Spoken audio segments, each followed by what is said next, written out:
So hello dear student, स्वागत है आपका एक नए क्लास में। आज की क्लास में हम पढ़ने वाले हैं क्लास 10th मैथमेटिक्स के अंतर्गत अध्याय 1 यानी कि वास्तविक संख्या। ठीक है, जिसे इंग्लिश में रियल नंबर कहते हैं।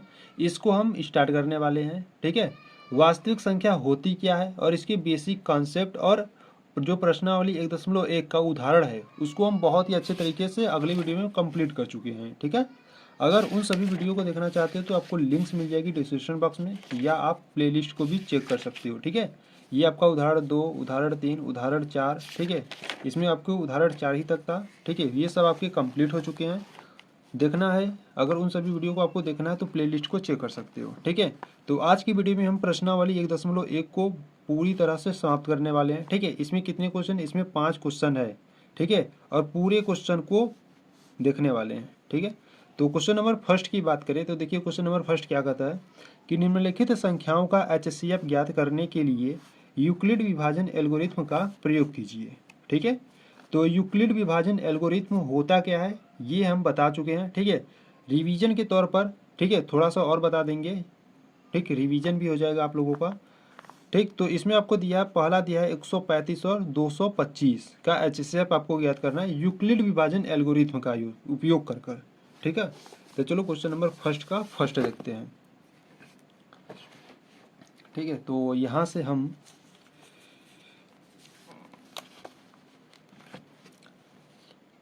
ठीक है, तो यहाँ से हम प्रश्नावली, ठीक है, प्रश्नावली 1.1 को हल करने वाले हैं। ठीक है, तो थोड़ा सा हम बेसिक समझ लेते हैं इसके।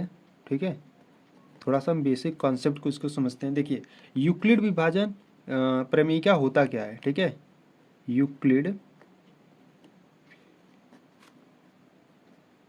विभाजन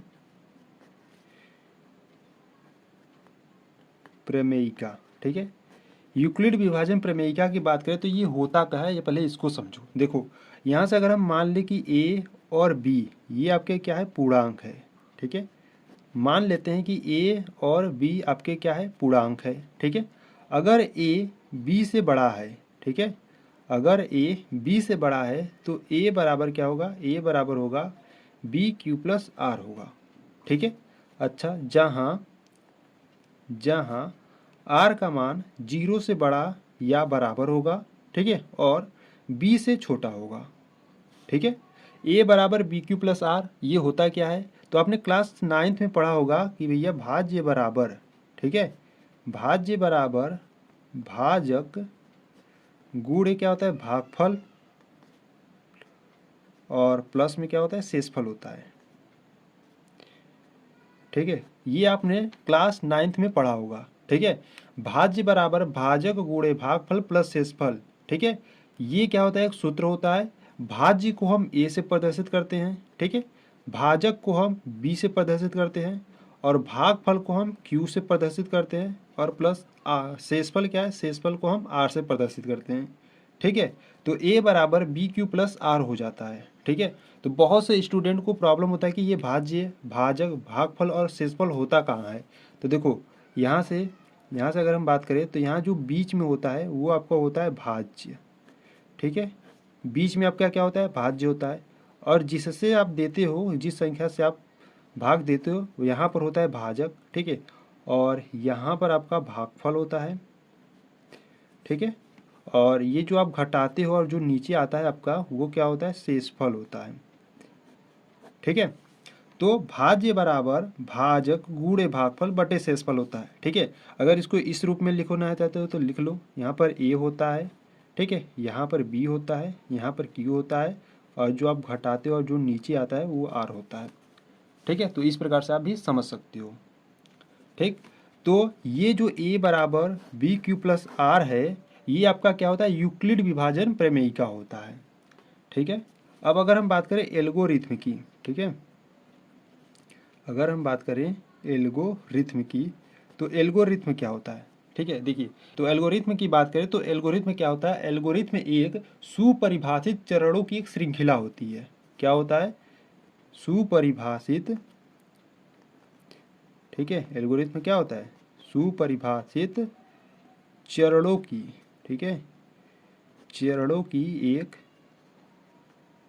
श्रृंखला होती है। ठीक है, चरणों की क्या होती है, श्रृंखला होती है। ठीक है, तो ये आपका प्रश्नावली 1.1 का बेसिक थोड़ा सा रहा। ठीक है, चलो अब इसके बाद इसके हम क्वेश्चन को हल करते हैं। ठीक है, तो क्वेश्चन नंबर फर्स्ट की अगर हम बात करें, ठीक है, क्वेश्चन नंबर फर्स्ट का फर्स्ट, तो क्वेश्चन नंबर फर्स्ट का फर्स्ट आपको दिया है 135 और 225। ठीक है, 135 और 225 का आपको HCF ज्ञात करना है यूक्लिड विभाजन एल्गोरिथ्म का यूज कर। ठीक है, तो यहाँ से पहले हम क्या करेंगे, भाग देंगे। ठीक है, तो जो बड़ा वाला होता है उसको हम कहाँ रखते हैं, बीच में रखते हैं। ठीक है, यहाँ पर आता है आपका 225 हो जाएगा। ठीक है, और यहाँ से 135 और इसको हम भाग देंगे। तो देखो कितनी बार में जाएगा, 135 है और यहाँ पे 225 है, तो एक बार में ले जाओ तो कितना आ गया, 135। ठीक है, यहाँ पर माइनस करो, 5 में से 5 जाएगा 0। ठीक है, और यहाँ से 12 में से 3 जाएगा तो कितना बचेगा, 4 बचेगा। ठीक है, 12 में से 3 जाएगा तो 9 बचेगा ना। ठीक है, तो यहाँ से एक स्टेप जब आपका पूरा हो जाएगा तो यहाँ से आपको लिखना होगा चरण। ठीक है, एल्गोरिथ्म का भी यूज करना है। प्रश्न में आपको कहा है कि यूक्लिड विभाजन एल्गोरिथ्म, और एल्गोरिथ्म आपको बताया ना एक सुपरिभाषित चरणों की एक श्रृंखला होती है।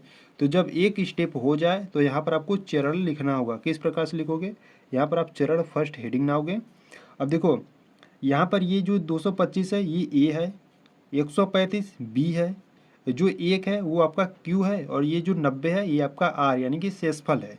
तो इसको सूत्र की सहायता से यानी कि ए बराबर बी क्यू प्लस आर इस रूप में लिखोगे। ठीक है, तो ए का मान यहाँ पर क्या है 225, तो यहाँ पर लिखोगे 225 बराबर में बी का मान यहाँ पर है 135। ठीक है, इंटू क्यू का मान क्या है, क्यू का मान है 1 और प्लस आर का मान क्या है 90।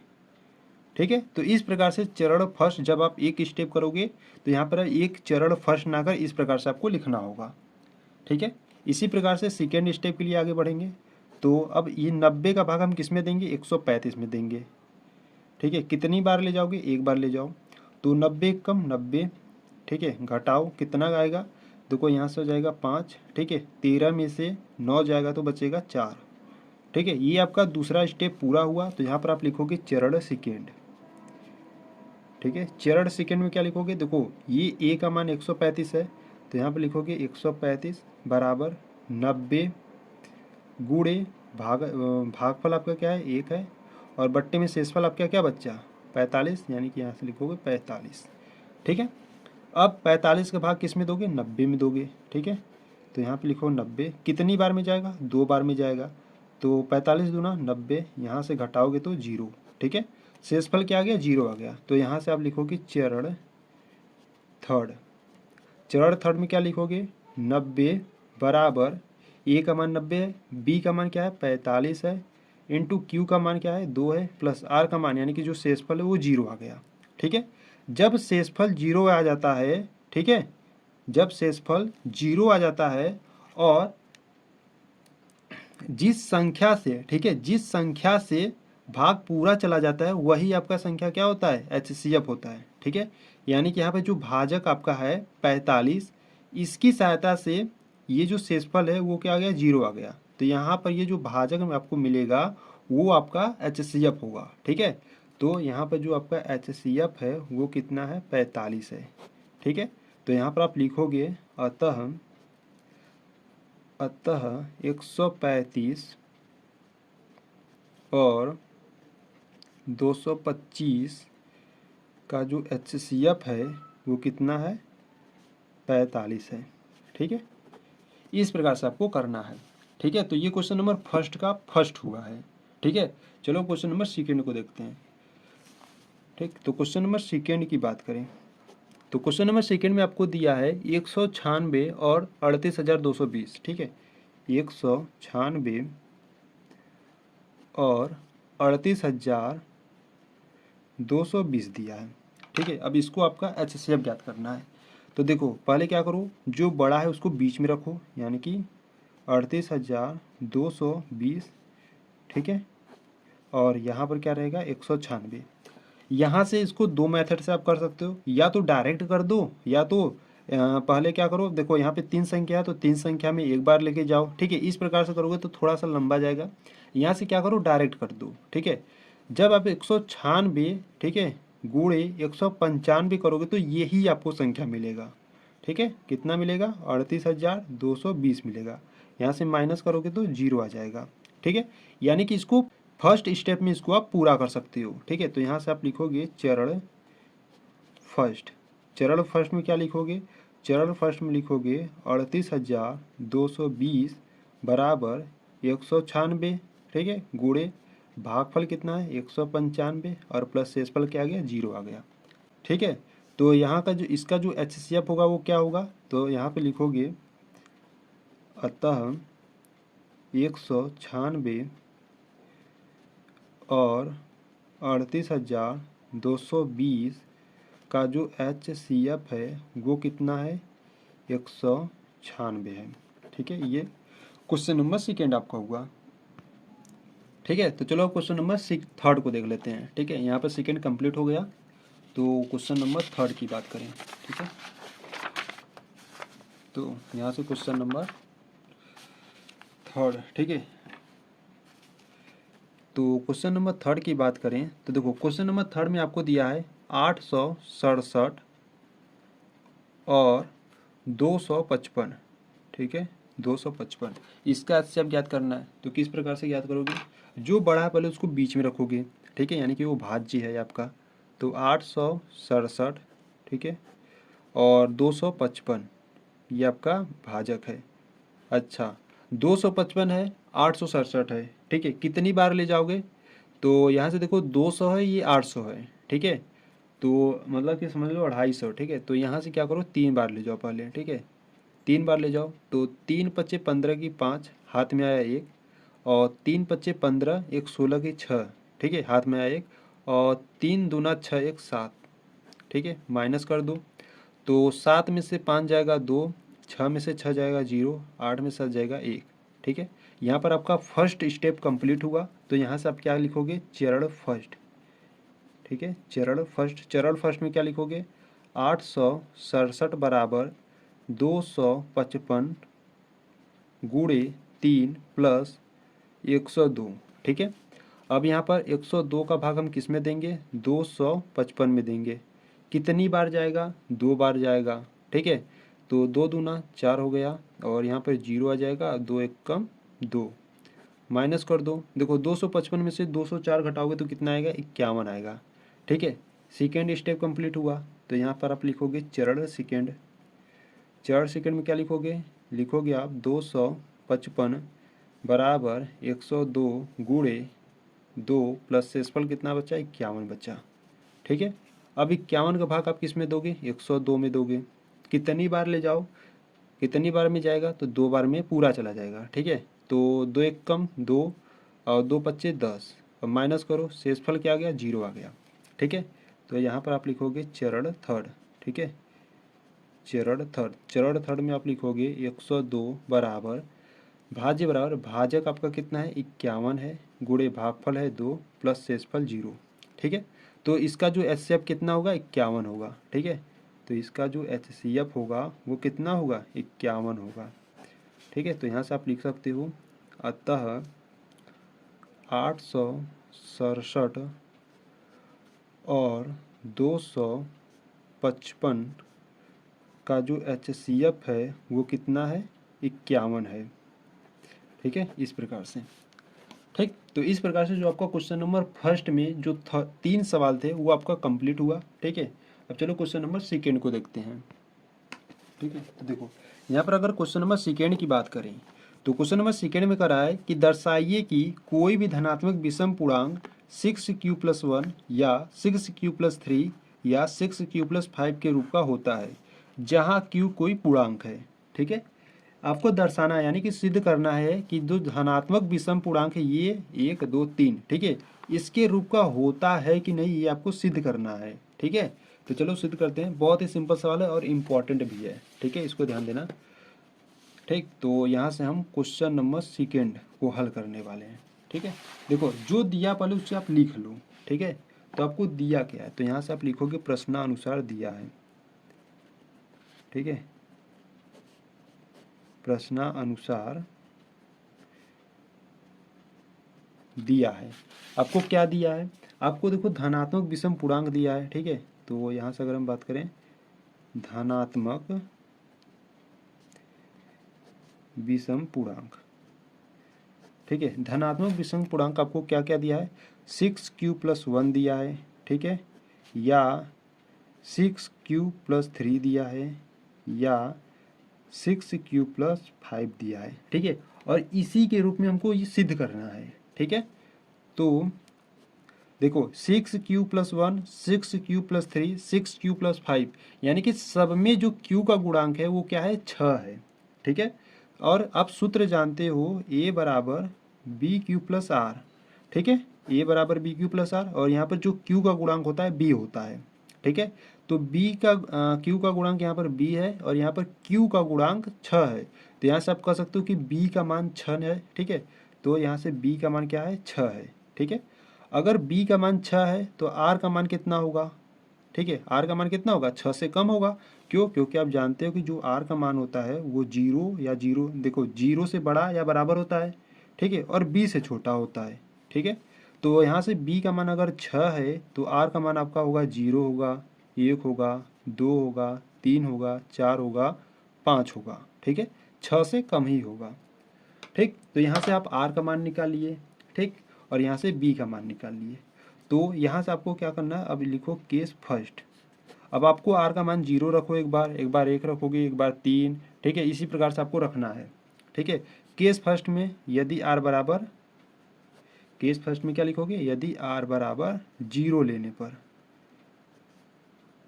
ठीक है, यदि r बराबर आप 0 ले रहे हो तो देखो सूत्र क्या होता है, a बराबर bq+r होता है, ये सूत्र होता है। ठीक है, तो a बराबर b का मान क्या है, b का मान क्या है, 6 है, 6 q प्लस r का मान क्या रख रहे हो, 0 रख रहे हो। ठीक है, तो यहाँ से a बराबर क्या निकला आपका, 6q निकला। ठीक है, इसको समीकरण नंबर 1 बनाओ। अच्छा, ये 6q है, क्या है आपका, सम है कि विषम, तो यहाँ से 6q आपका सम है। ठीक है, इसी प्रकार केस सेकेंड बनाओ। केस सेकेंड में यदि r बराबर 0 ले लिए, ठीक है, अब 1 लो, r बराबर 1 लेने पर, तो r बराबर 1 लोगे तो a बराबर 6q प्लस r के स्थान पर 1 रखो। ठीक है, इसको क्या करो, समीकरण नंबर सेकेंड बनाओ। अच्छा, 6q+1 क्या है, यह आपका विषम है, तो यहाँ पर विषम लिखूँ। ठीक है, अब यहाँ पर आप केस थर्ड बनाओगे, केस थर्ड।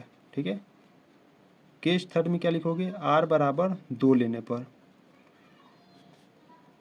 ठीक है, r बराबर 2 लो तो a बराबर आपका क्या निकलेगा, 6q प्लस r के स्थान पर क्या रख दो, 2 रख दो। इसको समीकरण नंबर थर्ड बनाओ। अच्छा, 6q+2 ये क्या है, आपका सम है। ठीक है, कैसे सम हो रहा है ये आप जानते हो ना। देखो यहाँ पर q का मान अगर आप 1 रखोगे तो 6 एकम 6 प्लस 2 8, यानी 8 क्या है, एक सम है। 2 रखोगे तो 6 दूना 12, 2 14, सम है। ठीक है, तो q का मान अगर कुछ भी रखो वो संख्या सम आना चाहिए। ठीक है, तो अगर देखो यहाँ पर q का मान अगर 1 रखोगे तो 6 है, यहाँ पर 1 रखोगे तो 6 एकम 6, एक 7, 7 क्या है, एक विषम है। ठीक है, तो इस प्रकार से यहाँ पर हम लिख रहे हैं। ठीक है, तो r बराबर 2 ले लिए, अब r बराबर 3 लेते हैं, तो यहाँ पर लिखोगे केस 4। केस 4 में हम यदि r बराबर 3 लेने पर, ठीक है, जब r बराबर आप 3 लोगे तो a बराबर 6q+3 हो जाएगा। ठीक है, इक्वेशन नंबर क्या बनाओ, इसको 4 बना लो। तो यहाँ देखो 6q+3, ठीक है, ये आपका क्या है, ये आपका विषम है। ठीक है, और यहाँ से आप केस 5 बना लो।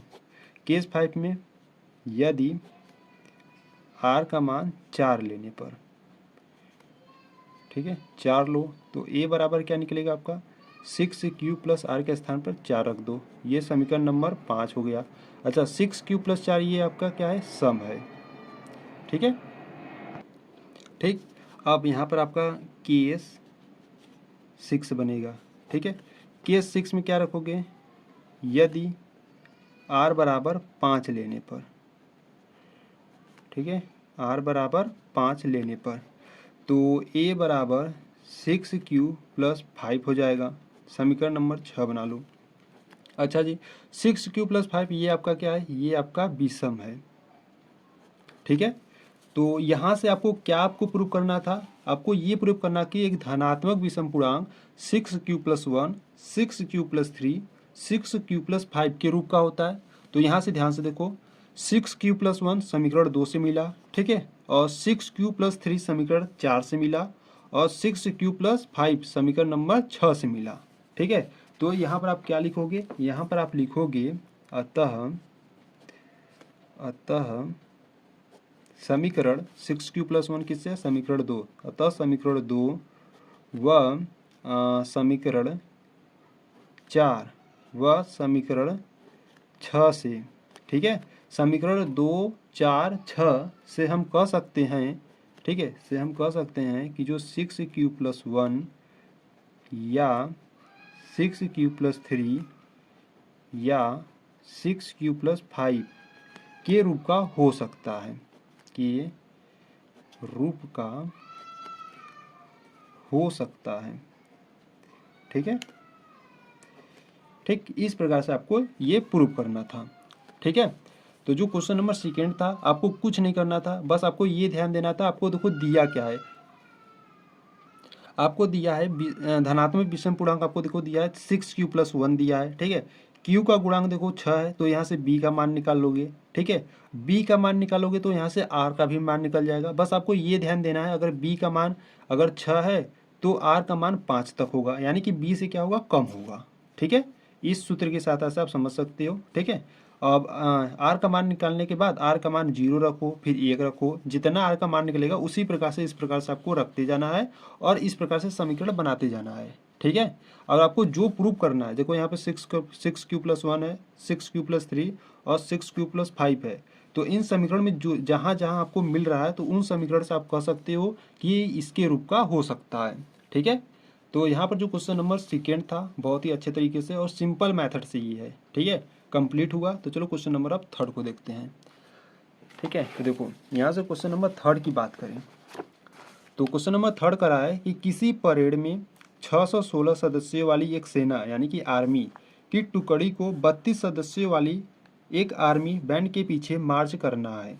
दोनों समूहों को समान संख्या वाले स्तंभों में मार्च करना है। उन स्तंभों की अधिकतम संख्या क्या है जिसमें वे मार्च कर सकते हैं। ठीक है, तो देखो यहाँ पर कहा है अधिकतम संख्या, और यहाँ पर आपको क्या दो शब्द दिए हैं। ठीक है, किसी परेड में 616 सदस्यों वाली एक सेना है जो आर्मी की है, और 32 सदस्यों वाली एक आर्मी बैंड के पीछे मार्च करना है। ठीक है, तो यहाँ पर आपको दो अंक दिए हैं, 616 और 32। ठीक है, तो यहाँ से क्वेश्चन नंबर थर्ड की बात करें। ठीक है, तो यहाँ से हम हल करते हैं क्वेश्चन नंबर थर्ड। ठीक है, question number third, question number देखो जो दिया पहले उसे लिखो। ठीक है, तो यहाँ से हम लिखेंगे प्रश्नानुसार दिया है। ठीक है, प्रश्नानुसार दिया है, क्या दिया है, आपको दिया है जो सदस्यों वाली सेना है। ठीक है, जो सदस्यों वाली सेना है वो कितनी है, 616 है। ठीक है, और एक दिया है सदस्यों वाली आर्मी। ठीक है, एक क्या दिया, सदस्यों वाली आर्मी, वो कितना दिया है आपको, 32 दिया है। मतलब कि 32 सदस्यों वाली आर्मी की संख्या है, और जो 616 है वो सदस्यों वाली सेना की संख्या है। ठीक है, तो इनका हमको क्या ज्ञात करना है, HCF ज्ञात करना है। ठीक है, किसका किसका, 616 और 32 का। ठीक है, तो यूक्लिड विभाजन एल्गोरिथम का यूज कर इसको आपको ज्ञात करना होगा। ठीक है, तो यहाँ से जो 616 है उसको आप बीच में रखो। ठीक है, और यहाँ से 32 से भाग दो। अच्छा, कितनी बार में जाएगा, तो देखो यहाँ से क्या करो, 32 का जब आप गुणा 19 में करोगे, ठीक है, तो 32 का गुणा 19 में करोगे तो कितना आ जाएगा, 608। ठीक है, 19 बार में जाएगा तो 608 मिलेगा। अब 616 में से 608 जाएगा तो कितना बचेगा, 8 बचेगा। ठीक है, स्टेप फर्स्ट आपका कंप्लीट हुआ। तो यहाँ पर आप क्या लिखोगे, चरण फर्स्ट। चरण फर्स्ट में किस प्रकार से लिखोगे, बीच वाला पहले लिखो, 616 बराबर 32 गुणे 19 प्लस शेषफल क्या है 8 है। ठीक है, अब ये जो 8 है, अब ये किस में भाग दोगे आप 32 में भाग दोगे। तो 8 के 8, 8 दूना 16, 8 तरीका 24, 8 चौका 32, यानी कि 4 बार में ये चला गया। ठीक है, यहाँ पे जो शेषफल है वो 0 आ गया। तो यहाँ पर आप लिखोगे चरण सेकेंड। चरण सेकेंड में क्या लिखोगे, चरण सेकेंड में लिखोगे 32 बराबर 8 गुणे 4 प्लस 0। ठीक है, इसका जो HCF है वो क्या है 8 है। ठीक है, क्यों, क्योंकि 8, ठीक है, 8 ऐसा भाजक है जिससे इसका जो शेषफल है वो 0 आ गया। ठीक है, तो आप यहाँ पर लिखोगे इस प्रकार से, अतः 616 कामा 32 का जो HCF है वो कितना है 8 है। ठीक है, इसीलिए वे 8वें, ठीक है, इसीलिए वे 8वें स्तंभों में मार्च कर सकते हैं। ठीक है, मार्च कर सकते हैं। इस प्रकार से आपका क्वेश्चन नंबर 3 कंप्लीट हुआ। ठीक है, तो चलो क्वेश्चन नंबर अब 4 को देखते हैं। ठीक है, तो क्वेश्चन नंबर 4 की बात करें, देखो यहाँ पर आपको क्वेश्चन नंबर 4 में दिया है, यूक्लिड विभाजन प्रमेयिका का प्रयोग करके दर्शाइए कि किसी धनात्मक पूर्णांक का वर्ग किसी पूर्णांक m के लिए 3m या 3m+1 के रूप का होता है। ठीक है, और आपको यहाँ पर संकेत में आपको दे दिया गया है कि इस प्रकार से आप संख्याएं ले सकते हैं। ठीक है, और उनका वर्ग कर 3m+1 के रूप में लिखा जा सकता है। ठीक है, ये आपको संकेत में दिया रहेगा, अगर बोर्ड एग्जाम में आएगा तो ये आपको संकेत में देगा। ठीक है, तो चलो इसको हल करते हैं, बहुत ही सिंपल मेथड से हल करने वाले हैं। ठीक है, तो यहाँ से हम क्वेश्चन नंबर 4 की बात करें। ठीक है, देखो पहले जो दिया है पहले उससे हम लिखते हैं। ठीक है, तो यहाँ से आप लिखोगे प्रश्नानुसार दिया है। ठीक है, प्रश्नानुसार दिया है। आपको क्या दिया है, देखो संकेत में आपको दिया था 3q+1। ठीक है, संकेत में आपको क्या दिया था, संकेत में आपको दिया था, ठीक है, संकेत में आपको दिया था 3q+1। ठीक है, या और एक दिया था ना आपको संकेत में 3q+1 और हाँ 3q+2। ठीक है, ये आपको क्या दिया था, ये आपको संकेत में दिया था। ठीक है, तो यहाँ संकेत में आपको 3q+1 3q+2 ये आपको दिया था। ठीक है, तो यहाँ अगर हम सूत्र की बात करें a बराबर bq+r होता है।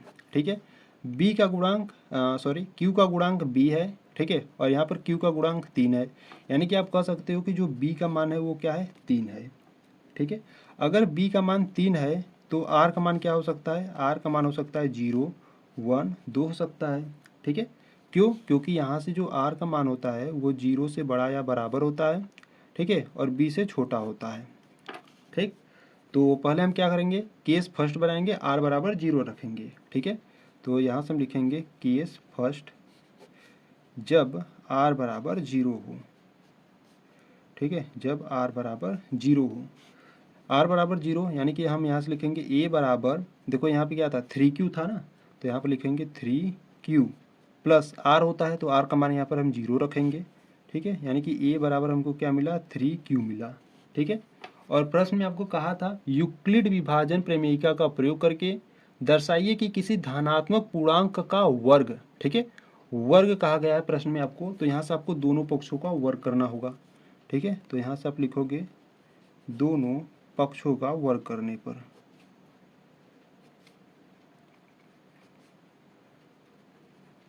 ठीक है, दोनों पक्षों का वर्ग करने पर, तो यहाँ से वर्ग करोगे तो a² 3q का स्क्वायर करोगे। ठीक है, तो यहाँ से मिलेगा a² बराबर 3 का स्क्वायर करोगे तो कितना मिलेगा आपको 9q² मिलेगा। ठीक है, तो इसको आपको किस में कन्वर्ट करना है 3m में कन्वर्ट करना है, यानी कि बदलना है। तो इस प्रकार से लिख सकता हूँ क्या a² = 3 × 3q²। ठीक है, जब गुणा करोगे तो यही तो आएगा। ठीक, तो a² बराबर इस 3 को रखो, इसको क्या करो ना, इसको आप यम मान लो। ठीक है, इसको क्या करो यम मान लो, तो ये हो गया यम, यानी कि a² = 3m। और यहाँ पर आपको बता देना है कि भैया यम बराबर हम क्या माने हैं 3q²। ठीक है, ये यम बराबर हम क्या माने हैं 3q² माने हैं। ठीक है, तो इसको क्या करो, ये देखो ए जो इसका वर्ग है वो 3m के रूप का हो गया, ठीक है। अब हमको क्या करना है, देखो एक कहा था 3m, एक कहा था 3m+1, और एक रूप में आपको बनाना है 3m+2, ठीक है। 3m+1 नहीं, ये आपको नहीं बनाना है, बस ये आपको दो रूप में बनाना है, ठीक है। r बराबर 0 रखे तो a² बराबर 3m आ गया, ठीक है, एक ये हो गया। अब यहाँ पर हम केस सेकेंड बनाएंगे। केस सेकेंड में अब r बराबर हम क्या रखेंगे, 1 रखेंगे, ठीक है। केस सेकेंड में जब r बराबर 1 हो तो यहाँ से क्या हो जाएगा, a बराबर 3q प्लस r का मान 1 है, ठीक। दोनों पक्षों का वर्ग करेंगे, दोनों पक्षों का वर्ग करने पर, ठीक है, दोनों पक्षों का वर्ग करोगे तो a² बराबर यहाँ से 3q+1 का होल स्क्वायर हो जाएगा, ठीक है। तो इसको क्या करो, ओपन करो, तो a+b के होल स्क्वायर पर ओपन करोगे तो इसका क्या निकलेगा आपका 9q² प्लस 1 का स्क्वायर 1 होता है, प्लस 2a भी होता है, मतलब कि यहाँ से हो जाएगा 3 दूना 6q, ठीक है। तो इसको क्या करो, सही रूप में पहले लिख लो, तो यहाँ से हो जाएगा 9q² प्लस 6q+1, ठीक है। तो a² इज इक्वल टू, यहाँ से क्या करो 3 कामन कर लो, ठीक है। 3 कामन करोगे तो यहाँ से बचेगा 3q² और प्लस यहाँ पर क्या बचेगा 2q, ठीक है, और +1। अब इसको क्या करो m मान लो, ठीक है। स्क्वायर इज इक्वल टू 3, इसको अगर m मान लिए तो इंटू m हो जाएगा +1, ठीक है। और यहाँ पर आपको बता देना है कि m बराबर आप क्या माने हो, m बराबर आप माने हो 3q² प्लस 2q माने हो, ठीक है। इस प्रकार से आपको बता देना है। तो यहाँ पर 3m+1 के रूप का हो गया, ठीक है। एक पर r का मान एक और है, अब r का मान जब 2 होगा तब क्या 3m+1 के रूप का आ सकता है, इसको हम चेक करने वाले हैं, ठीक है। तो यहीं पर देख लेते हैं, केस हम थर्ड बनाने वाले हैं, ठीक है। जब r का मान कितना हो, 2 हो, ठीक है। जब r का मान 2 हो, देखो a बराबर 3q प्लस r का मान क्या है, 2 है, दोनों पक्षों का वर्ग करोगे तो क्या हो जाएगा a² और इसे क्या हो जाएगा 3q प्लस 2 का होल स्क्वायर हो जाएगा, ठीक है। तो a² इज इक्वल टू, इसको a+b के होल स्क्वायर पे खोलो तो 3q का स्क्वायर यानी कि यहाँ से निकलेगा आपका 9q² प्लस 2 का स्क्वायर कितना हो जाएगा 4, और प्लस 2a भी होता है 2, और 3 दूना 6 दूना 12q, ठीक है। तो a² इज इक्वल टू, यहाँ से देखो इसको पहले क्या करो ना, सही रूप में लिख लो, 9q² प्लस 12q प्लस 4, ठीक है। अब इसमें से क्या करो ना, देखो इसको हम इस प्रकार से लिख सकते हैं क्या, a² is equal to 9q² plus 12q plus 3 plus 1, ठीक है, इस रूप में लिख सकते हैं। तो यहाँ से हम क्या करेंगे, a² इज इक्वल टू, इसमें से 3 को कॉमन करेंगे तो यहाँ से निकलेगा आपका 3q² प्लस 4q और +1, और यहाँ पर +1 बचेगा, ठीक है। 3 तो कॉमन हो गया तो यहाँ पर 1 बचेगा, ये +1 यहाँ पर रहेगा, ठीक है। तो a² इज इक्वल टू, अब इसको क्या करो, ये जो है ना इसको m मान लो, तो यहाँ से 3m और +1, ये आपका अब निकला, ठीक है। तो यहाँ से जब आप r बराबर 0 रखे तो 3m निकला, जब r बराबर 1 रखे तो 3m+1 निकला, और जब r बराबर आप 2 रखे तो 3m+1 निकला, ठीक है। तो आप यहाँ से कह सकते हो कि अतः, ठीक है, अतः इस प्रकार, ठीक है, इस प्रकार से आप लिखो, अतः इस प्रकार प्रत्येक के वर्ग के, अतः इस प्रकार प्रत्येक के वर्ग को 3m या 3m+1 के रूप में लिखा जा सकता है, ठीक है। इस प्रकार से आपको प्रूव कर देना है, ठीक है। तो ये जो क्वेश्चन नंबर 4 है, ठीक है, बहुत ही सिंपल है, बस आपको क्या करना है, यहाँ से आपको r का मान, सॉरी, यहाँ से आपको b का मान ज्ञात करना है, b का मान निकल जाएगा तो r का मान रख देना है, ठीक है, r का मान निकाल लेना, और यहाँ से r का मान रखते जाना है, ठीक है, और वर्ग करते जाना है, ठीक है। और यहाँ से थोड़ा सा ध्यान देना है कि आपको m बनाना है तो इस प्रकार से बनाएं कि 3m आ जाए, ठीक है। तो इस प्रकार से आपको करना है, ठीक।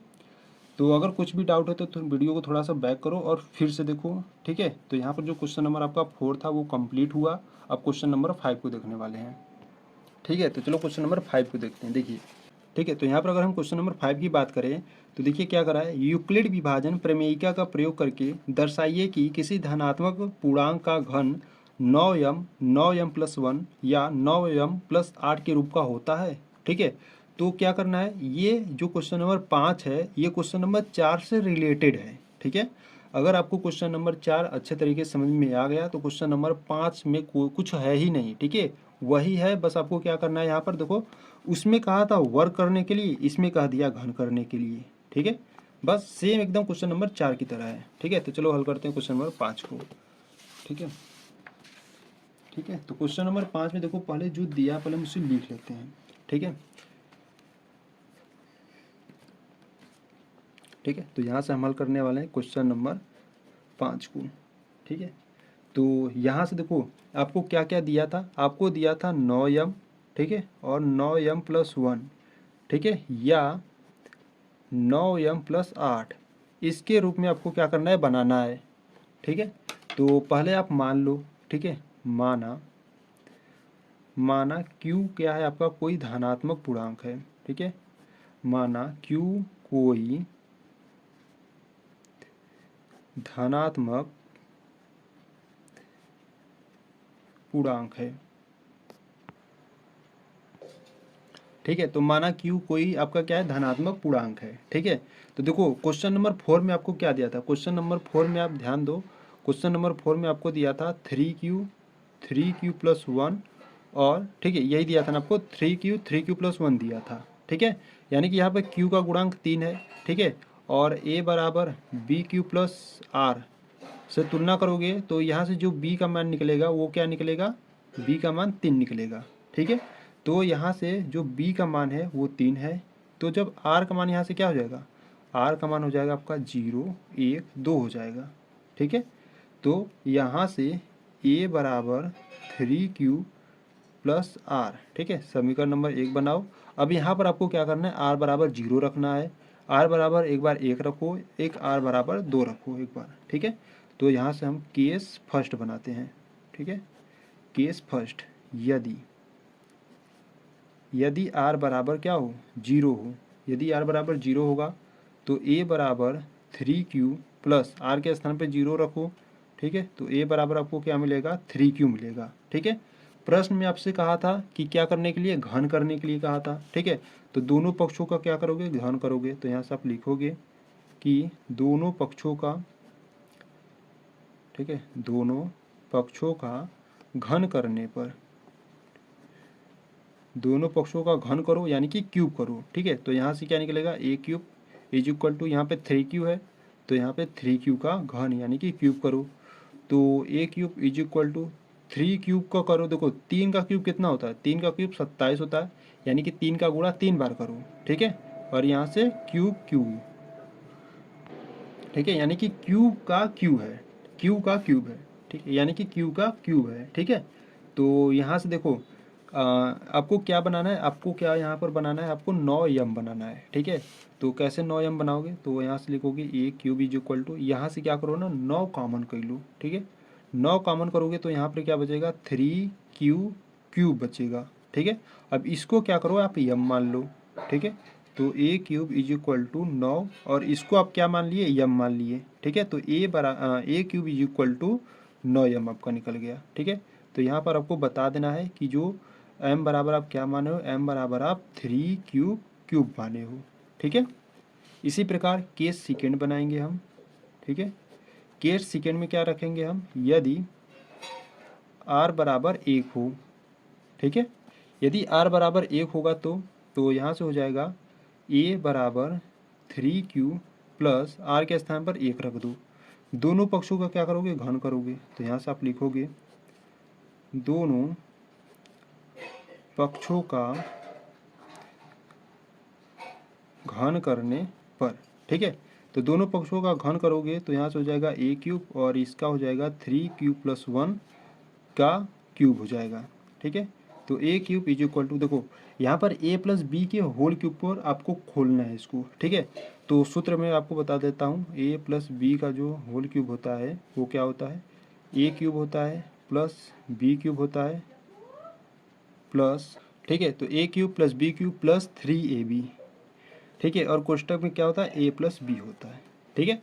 तो ए प्लस बी का होल क्यूब क्या होता है, A cube plus B cube plus 3ab, कोष्टक में क्या होता है, ए प्लस बी होता है, ठीक है। तो इसको हम इसी सूत्र की सहायता से ओपन करेंगे। देखो पहले क्या करो, 3q, ठीक है, 3q का क्यूब होगा, फिर प्लस बी क्यूब है यानी कि 1 का क्यूब होगा, प्लस 3ab, 3 इंटू ए का मान क्या है 3q, और b का मान है 1, ठीक है। और ब्रैकेट में आपका क्या रहेगा, 3q प्लस 1 रहेगा, ठीक है।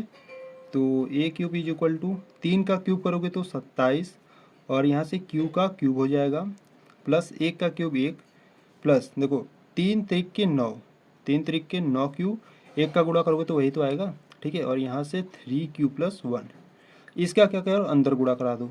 तो A cube is equal to 27q का cube plus 1 plus 9 3 27, Q square हो जाएगा, प्लस 9 एकम 9q, ठीक है। इसको क्या करो, एक मतलब कि इसको क्या करो, सही रूप में लिख लो। तो A cube is equal to, पहले बड़ी घात वाला लिखो, ठीक है, 27 क्यूब, क्यू क्यूब हो जाएगा, प्लस यहाँ से हो जाएगा 27 क्यू स्क्वायर, फिर प्लस 9q प्लस 1 लिखो, ठीक है। यहाँ से क्या करो, 9 कॉमन करो, ठीक है। A cube is equal to 9 जब कॉमन करोगे तो यहाँ पर क्या बचेगा, 3q का क्यूब बचेगा, प्लस यहाँ पर 3q का स्क्वायर बचेगा, प्लस 9 कॉमन कर ली, यहाँ पर क्या बचा, q बचा, ठीक है, प्लस 1। अब इसको क्या करो, इसको m मान लो, ठीक है। तो A cube is equal to 9, इसको m मान लिए तो m हो गया प्लस 1, ठीक है, ये आपका निकला, ठीक है। तो यहाँ पर आपको बता देना है कि m बराबर आप क्या माने हो, m बराबर आप क्या माने हो, 3q का cube plus 3q square plus q, ये m बराबर हम माने हैं, ठीक है। तो केस सेकेंड में जब आप r बराबर 1 रखिए तो A cube is equal to 9m plus 1 के रूप का हो गया, ठीक है। यानी कि ये भी हम सिद्ध कर दिए, ये भी सिद्ध कर दिए। अब 9m प्लस 8 आपको बनाना है, ठीक है। अब r बराबर हम क्या रखेंगे, 2 रखेंगे, ठीक है। तो यहाँ से हम केस थर्ड की बात करें, ठीक है। केस थर्ड में यदि r बराबर 2 हो, ठीक है, तो अगर r बराबर हम 2 लेंगे तो a बराबर 3q प्लस r के स्थान पर 2, यहाँ पर क्या करो, दोनों पक्षों का घन करने पर, ठीक है, दोनों पक्षों का घन करने पर, तो यहाँ से हो जाएगा a क्यूब, यहाँ पर हो जाएगा 3q प्लस 2 का क्यूब, ठीक है। ये a प्लस बी के होल क्यूब पर आपको तोड़ना है, ठीक है। तो चलो इसको हल करते हैं। तो A cube is equal to, इसका जब आप क्यूब करोगे तो कितना आपको निकलेगा, 27q का क्यूब प्लस 2 का क्यूब करोगे तो 8 प्लस, ठीक है, A cube plus B cube plus 3ab होता है, तो 3 इंटू ए का मान क्या है 3q, इंटू बी का मान है 2, ब्रैकेट में क्या रहता है 3q प्लस 2, ठीक है। तो A cube is equal to 27q का क्यूब प्लस 8 प्लस 3 त्रिक के 9, ठीक है, 9 दूना 18q, और यहाँ से 3q प्लस 2, ठीक है। इसको हल करते हैं। तो A cube is equal to 27q का क्यूब प्लस 8 प्लस 18 के 18, 18 दूना 36, 18 तियाँ 54, ठीक है, 18 तियाँ 54, और क्यू क्यू मिलकर क्यू स्क्वायर प्लस 18 दूना 36, और यहाँ पर क्यू है तो क्यू। इसको क्या करो, सही रूप में पहले लिख लो। तो A cube is equal to, पहले बड़ी घात वाला लिखो, क्यू का क्यूब, फिर प्लस 54q का स्क्वायर, फिर प्लस 36q, फिर प्लस 8 लिख लो, ठीक है। तो यहाँ से क्या करो, 9 कॉमन कर लो, ठीक है। A cube is equal to 9 common करोगे तो यहाँ पर आपको मिलेगा 3q का क्यूब प्लस, ठीक है, यहाँ पर आपको क्या मिलेगा 3q का क्यूब मिल गया, और यहाँ से आपको निकलेगा 6q स्क्वायर प्लस 9 कॉमन किए तो यहाँ पर 4q प्लस का 8, ठीक है। तो इसको आगे हल करते हैं यहाँ पर। तो यहाँ से निकला आपका ए क्यूब इज इक्वल टू, इसको क्या करो, इसको m मान लो। तो इसको जब m मानोगे, ठीक है, तो यहाँ पर आपका m हो गया और यहाँ पर प्लस में क्या है आपका 8 है, ठीक है, यानी कि ए क्यूब बराबर 9m प्लस 8 हो गया, ठीक है। तो यहाँ पर आपको बता देना है m का मान आप क्या माने हो, m का मान आप माने हो 3 क्यूब प्लस 6 स्क्वायर प्लस 4 ठीक है, ये आपका m का मान है, ठीक है। तो यहाँ से आप लिखोगे अतः किसी धनात्मक, ठीक है, अतः किसी धनात्मक पूर्णांक का जो घन है, का घन